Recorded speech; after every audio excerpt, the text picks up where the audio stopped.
Assalamualaikum warahmatullahi wabarakatuh. Selamat berjumpa kembali di mata kuliah Kalkulus 1 setelah kita melaksanakan ujian tengah semester.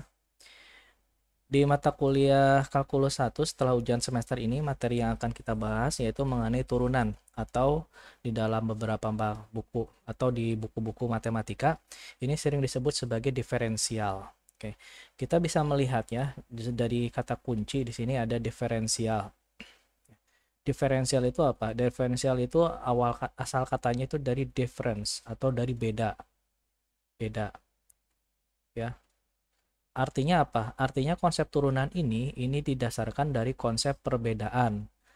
Nah, kalau misalkan konteks yang akan kita bicarakan yaitu mengenai fungsi, di mana fungsi ini, misalkan ini koordinat X, koordinat Y, itu fungsinya seperti ini gitu ya. Maka beda itu bisa dilihat dari perbedaan apa? Perbedaan titik pada koordinat X gitu ya. Dan perbedaan titik pada koordinat Y. Sehingga dari perbedaan ini, taruhlah misalkan kita ambil bagian sini.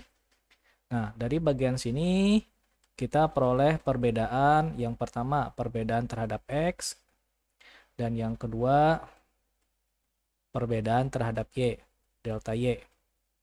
Di mana delta X itu adalah X1, X2, posisi kedua dikurangi posisi pertama pada X. Sedangkan delta Y adalah Y2 dikurangi Y1. Posisi kedua pada Y dikurangi posisi pertama pada Y. Baik. Jadi konsep turunan ini dasarnya pada konsep perbedaan atau diferensial, yaitu beda posisi X dan Y. Ya. Lebih jelasnya seperti apa perbedaan ini akan kita jelaskan di konsep turunan yang nanti kita akan bahas setelah materi UTS ini. Nah, di konsep turunan, beberapa materi yang akan kita bahas yaitu yang pertama mengenai definisi dulu. Yang kedua, bagaimana kita mencari turunan. Ada beberapa aturan kalau misalkan sebelum UTS kita menggunakan konsep limit, ya limit itu berarti batas, nilainya dimasukkan ke dalam limit. Nah, cara yang kedua kita bisa menggunakan konsep turunan. Hasilnya, hasil dari limit dengan hasil dari turunan itu harusnya sama. Ya. Kemudian yang ketiga, turunan sinus dan kosinus, artinya ini masuk ke dalam konsep turunan trigonometri. Trigonometri.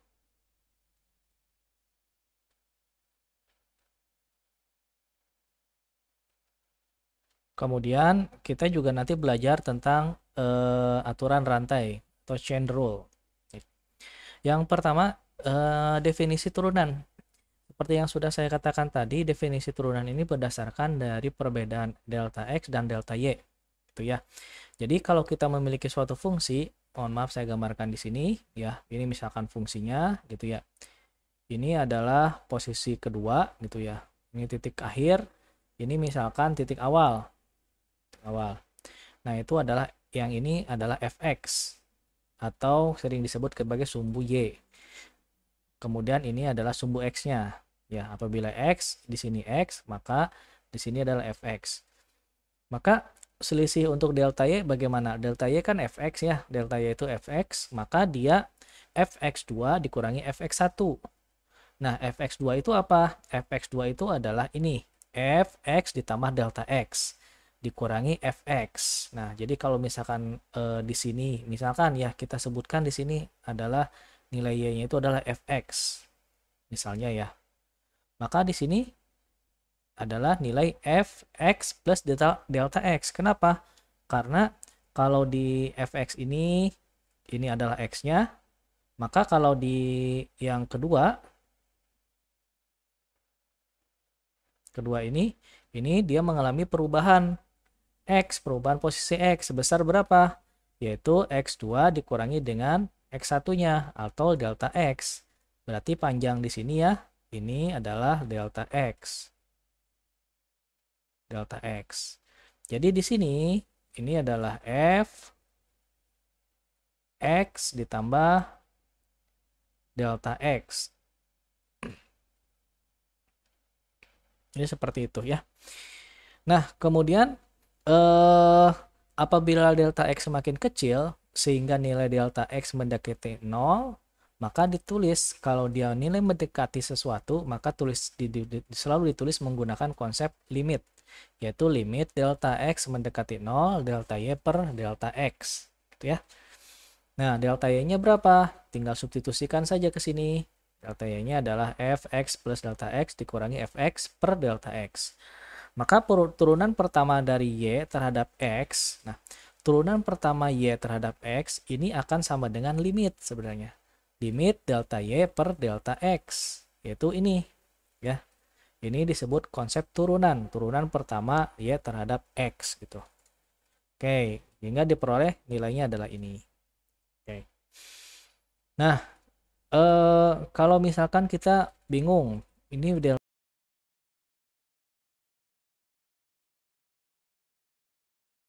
itu nilainya kan bisa berbeda-beda ya, karena ada berbagai macam posisi, misalkan fx-nya fx1, fx2, fx3, dan seterusnya. Maka supaya seragam, kita bisa menggunakan simbol H. H itu adalah apa namanya, simbol selisih. Sehingga limit di atas ini akan sama dengan fx plus h dikurangi fx per h. Oke. Nah, jadi turunan pertama ini didefinisikan sebagai limit, ya, limit perubahan delta y per delta x. Dan turunan ini selain digunakan tulisan limit, bisa juga ditulis menggunakan simbol D, ya. D itu adalah simbol untuk selisih atau delta, ya. Jadi delta kan seperti ini. Karena ini turunan ini konsepnya berdasarkan dari selisih atau delta. Karena ini diturunkan, turunan supaya berbeda, ya. Dan deltanya itu dia mendekati suatu nilai tertentu, misalkan mendekati 0 gitu, mendekati 1 gitu ya. Maka mohon maaf, selalu di dalam turunan itu nilainya mendekati 0, tidak bisa mendekati 1. Maka untuk mempermudah penulisan, kita menggunakan D. Jadi dfx, simbolnya dfx per dx. Ini maknanya apa? D itu adalah delta fx, yaitu nilainya ini, ya. Kemudian dx itu adalah delta x, nilainya adalah ini. Nah, kenapa kita menggunakan lambang seperti ini? Karena di dalam matematika dengan penulisan lambang seperti ini dapat menyederhanakan penulisan. Tidak usah menggunakan limit, H mendekati 0, dan seterusnya, ya. Dan ini pertama kali dikenalkan oleh Gottfried Wilhelm Leibniz.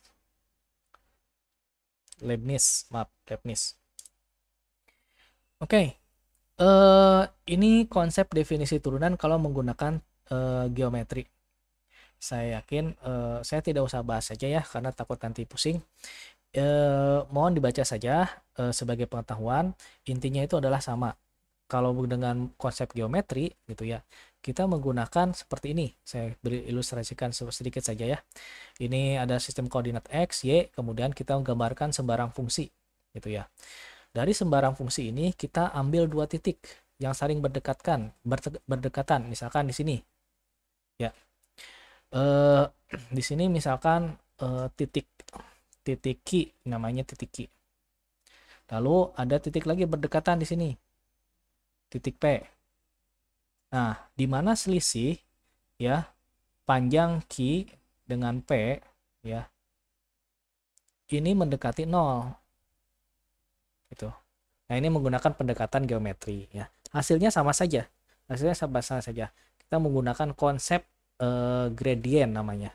Gradient itu adalah kemiringan dari garis. Jadi kan di sini di titik P dan Q itu kan kalau kita tarik garis, karena ini nilainya mendekati 0, tarik garis lurus saja. Nah, dia akan memiliki kemiringan. Nah, kemiringan ini disebut sebagai gradient gitu ya. Untuk mencari gradient itu rumus dasarnya itu sama dengan delta Y dibagi dengan delta X. Oke. Karena nilai panjang dari P ke Q ini adalah mendekati 0, maka gradien ini beralih fungsi menjadi turunan, menjadi konsep limit seperti ini. Dan bisa kita sederhanakan, ya. Gradien ini akan sama dengan dy dibagi dengan dx. Oke. Ya, ini sebagai ilustrasi dasar saja. Baik, rumus-rumus dasar turunan, rumus yang paling sederhana, saya tidak akan membahas panjang lebar tentang trigonometri, logaritma, dan eksponensial, tapi rumus-rumus dalam dasar turunan yang paling sederhana itu adalah rumus persamaan, baik itu kuadrat maupun non kuadrat ya. Jadi misalkan apabila ada Y sama dengan X pangkat N, maka turunan pertama yaitu N dikalikan ke sini ya, turunkan ke sini, N, X, N, min 1. Itu ya. Nah, lalu misalkan kalau di depannya itu adalah konstanta seperti apa? Misalkan ya, Y sama dengan ada konstanta A, X, pangkat N. Maka turunan pertamanya Y aksen.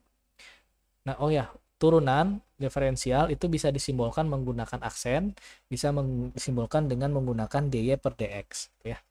Ini saya menggunakan aksen. Turunan pertama ini sama dengan A dikalikan dengan N kalikan X, N dikurangi dengan 1. Ya, ini konsep turunan. Oke, kalau misalkan Y-nya sama dengan suatu konstanta, berarti X, N-nya itu sama dengan 0. 0 dikalikan konstanta sama dengan 0. Maka apabila Y-nya itu suatu konstanta, maka turunannya pasti sama dengan 0. Gitu ya. Nah, ini turunan rumus dasar turun yang lain. Contoh adalah logaritma. Nanti kita akan bahas ya. Y sama dengan ln X. Maka turunan dari Y adalah 1/x. Gitu ya. Kalau Y sama dengan G log X, turunan dari Y sama dengan berapa? Kalau logaritma itu adalah, kalau logaritma natural itu 1/x, maka logaritma biasa bagaimana? Ini nanti silakan PR ya. PR. Tidak usah dikumpulkan PR-nya hanya untuk pengetahuan, karena siapa tahu nanti di dalam ujian itu nanti akan keluar. Kemudian yang ketiga, turunan fungsi trigonometri. Saya hanya memberikan contoh dua saja, sinus dan kosinus. Kenapa? Karena untuk fungsi-fungsi yang lain, seperti tangan gitu ya, kosekan, kotangan, itu merupakan perpaduan dari fungsi sinus dan kosinus. Nah, turunan dasarnya, rumusnya, apabila Y sama dengan sinus X, maka turunan pertama dari Y sama dengan kosinus X. Apabila Y sama dengan kosinus X, maka turunan pertama dari Y sama dengan minus sinus X. Nah, kalau untuk turunan eksponensial, ya ini hampir mirip dengan turunan X, yaitu apabila Y sama dengan eksponensial pangkat X, turunan pertama dari Y sama dengan eksponensial pangkat X. Apabila Y sama dengan A pangkat X, turunan pertama adalah ln A kalikan A pangkat X. Itu ya. Ya, silakan ini diresapi gitu ya. Dan untuk cara menghafalnya perbanyak latihan. Oke.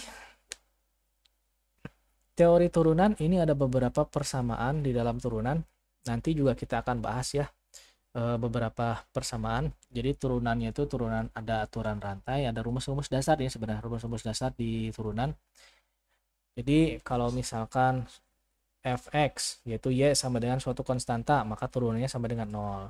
Apabila fx sama dengan 1, maka turunan pertamanya sama dengan 1 ya. Kemudian apabila fx sama dengan x pangkat n, maka nilainya adalah n, x, n, min 1. Apabila ini x, di depan x ada konstanta seperti yang saya contohkan sebelumnya, maka hasilnya seperti ini gitu ya. Kemudian apabila fx sama dengan konstanta dikalikan dengan fungsi yang lain, maka turunan pertamanya itu adalah konstanta dikalikan turunan dari fungsi yang ini, yang lain. Nah, kemudian apabila ada fx, dia merupakan gabungan dari fungsi u dan gabungan dari fungsi v, yang mana keduanya itu ditambah bisa juga dikurangi, maka turunan pertamanya itu adalah turunan pertama dari u bisa ditambah dikurangi dari fx. Jadi misalkan contoh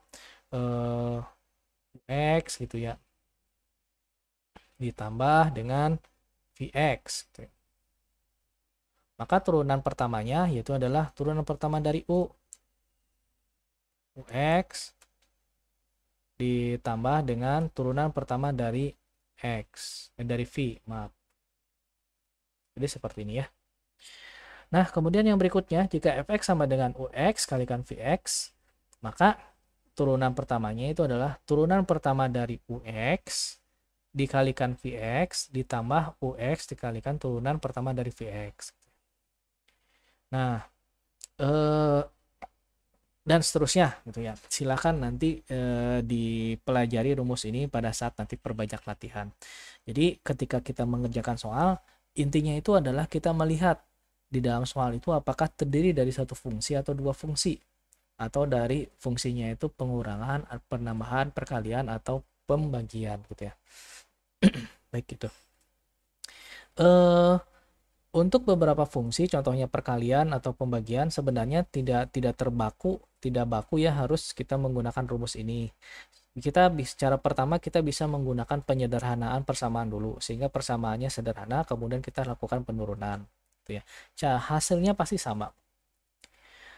Contoh soal, hitunglah nilai f aksen x. F aksen x itu adalah turunan pertama dari x dari fungsi-fungsi di bawah ini.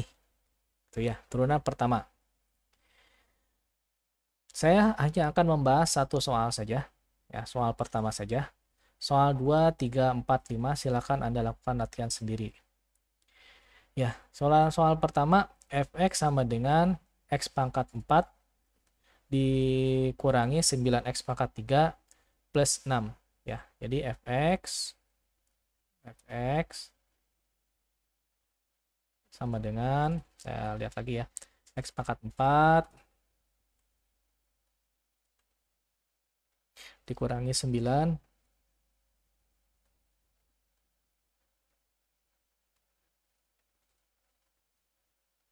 plus 6. Jadi turunan pertama f aksen x, kita langsung turunkan saja dari ini, kan ada beberapa fungsi ya. Ini fungsi pertama, kedua, jadi turunkan saja semuanya. X pangkat 4 diturunkan jadi 4 ya. X pangkat 4 dikurangi 1. Kita gunakan rumus dasar yang ini. Nah, rumus dasar yang ini, pakai yang ini. Ya. N-nya 1 kan? Ini sininya 1 ya. N-nya itu 4. Pakai rumus ini. Kemudian dikurangi sama rumus yang digunakan juga. Yang kedua ini.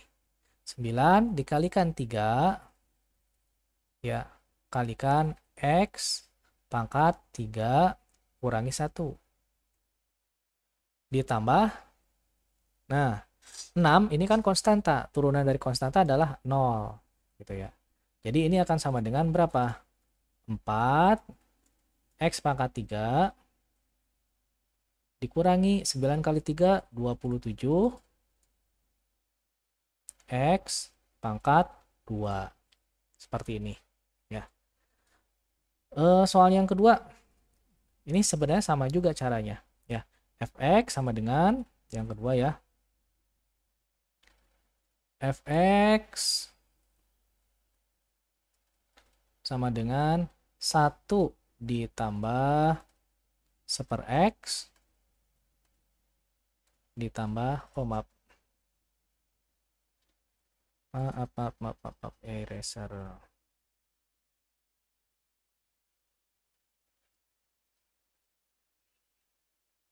Ditambah 1/x kuadrat ditambah 1/x pangkat 3. Nah, kalau cara soal seperti ini sebenarnya caranya sama seperti yang di atas. Cuman pangkatnya ya, yang asalnya x-nya di bawah kita naikkan ke atas. Jadi pangkatnya negatif. 1 ditambah x pangkat, kalau kita naikkan ke atas yang ini x-nya jadi pangkat min 1 ya. Ditambah x pangkat min 2 ditambah x pangkat min 3. Nah, kalau sudah seperti ini kita langsung turunkan saja. Turunkan saja f aksen x. Nah, turunan dari sini ya. 1 turunannya adalah 0. Ditambah X pangkat minus 1. Ya, jadi seperti ini ya. Min 1 dikali X min 1 dikurangi 1. Ya. Ditambah min 2 kalikan dengan X min 2 kurangi 1 ditambah min 3 kalikan dengan X min 3 kurangi 1. Nah, ini sama dengan berapa ini? Sama dengan min 1. Min 1 nggak usah ditulis ya, berarti min X pangkat min 2. Kemudian min 2 X pangkat min 3. Kemudian min 3 X pangkat min 4 gitu. Atau kalau kita bisa juga kita tulis ya. Sebenarnya sudah sampai sini sudah selesai jawaban. Sudah saya anggap betul. Tapi kalau misalkan mau ada variasi yang lain bisa juga seperti ini. Min 1 per, kita kembalikan ke bawah ya. X pangkat 2 dikurangi 2 per X pangkat 3 dikurangi 3 per X pangkat 4. Nah, sampai di sini. Baik, demikian untuk penjelasan tentang definisi turunan. Untuk soal yang lainnya silahkan Anda coba dulu di rumah ya. Jadi yang kedua, hitunglah gradien garis Y sama dengan 3X kuadrat min 2 pada titik X sama dengan 3. Nah, kalau gradien berarti kan turunan pertama. Seperti yang saya sebutkan sebelumnya, konsep dasar turunan itu berdasarkan kalau secara geometri itu dari konsep gradien. Jadi turunan pertama, jadi ini diturunkan dulu ya. Lalu nilai X sama dengan 3 dimasukkan pada hasil nilai turunan. Gitu ya. Dan seterusnya ya, silahkan Anda coba dulu ya. Berdua, 3, 4, 5. Baik, untuk materi turunan, definisi turunan pada pertemuan hari ini saya cukupkan sampai di sini. Silahkan apabila ada pertanyaan, mohon maaf ya kalau untuk pertanyaan mohon jangan di japri tapi di posting di grup mata kuliah, grup kalkulus. Ya, mohon jangan di japri supaya apa? Supaya teman-teman yang lain juga bisa melihat dan bisa ikut membaca apa yang ditanyakan, sehingga bagi teman-teman yang lain yang memiliki pertanyaan yang sama dan memiliki misalkan sesuatu yang tidak paham di bagian yang sama, sehingga bisa sama-sama saling mendengarkan dan menyimak. Untuk pertemuan minggu depan saya sebenarnya ingin merencanakan offline. Untuk pertemuan minggu depan saya rencanakan offline, tapi ini juga saya lihat situasi di Purwakarta ya. Kalau misalkan di Purwakarta situasinya itu tidak hujan, kemudian tidak ada mendung dan lain sebagainya, insya Allah saya ingin menyelenggarakan offline di Kinenta ya. Nanti saya coba koordinasikan dengan beberapa staf yang di sana, semoga bisa dilaksanakan secara online. Baik, terima kasih atas perhatian semuanya. Sampai bertemu kembali di lain kesempatan. Insya Allah minggu depan saya kabari ya di grup mata kuliah. Silakan nanti kalau ada pertanyaan langsung diposting di grup mata kuliah kalkulus. Terima kasih atas perhatiannya. Wassalamualaikum warahmatullahi wabarakatuh.